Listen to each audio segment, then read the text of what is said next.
très correct premier film de Brian Bertino, The Strangers Prey at Night délaisse le home invasion au profit d'un genre peu représenté dans le cinéma horrifique contemporain, le slasher. It has, for me, cinematically a slightly more retro feel to it than the first one.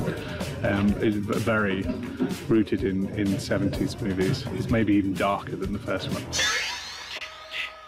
On ne peut notamment s'empêcher de penser à la série des Vendredi 13, devant cette intrigue qui voit une famille dysfonctionnelle s'installer dans le bungalow d'un village vacances déserté. This place seems empty. I think everybody leaves after Labor Day. Malheureusement pour eux, ce lieu de villégiature est aussi le terrain de chasse de tueurs mutiques et mystérieux.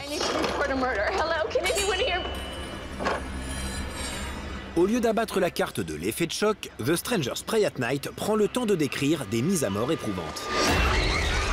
En l'occurrence, 4 scènes jouent sur la terreur lente des situations. Là où le slasher se limite souvent à un jeu de massacre gore, The Strangers Prey at Night mise également sur l'humain. Les personnages sont étoffés et leurs souffrances seront d'autant plus authentiques qu'elles contrastent avec le comportement impassible des tueurs dont on ne saura rien, si ce n'est qu'ils sont l'incarnation du mal. Seeing this terrible thing and there's no way you can reason with it and they just want to kill you and there is no reason. I think that's what makes it scary. Malheureusement, le film a aussi les défauts de ses saines ambitions. Les scènes d'exposition sont d'autant plus laborieuses que les drames familiaux sont très convenus. Where are you going? Need some air.